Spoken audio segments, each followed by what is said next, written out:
আন্দোলনের রূপ নিয়েছিল, কিন্তু সেই আন্দোলনে একমাত্র শুধুমাত্র কেবলমাত্র রাজনৈতিক ব্যানারে সকল অঙ্গ সংগঠন নিয়ে উপস্থিত ছিলেন ইসলামী আন্দোলন বাংলাদেশ এবং শাইখে চরমোনাই। 3 তারিখ 4 তারিখে অনেকে গুপ্তভাবে ছিলেন, মাঠেও নামতে পারেননি।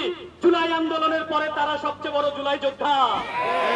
আমরা দেখতে পাই কিছু কিছু সংগঠনের নেতৃবৃন্দ যারা সরকারের সাথে লিয়াজু করে গোপন বৈঠক করেছিলেন, তারা আজকে জুলাই যোদ্ধা।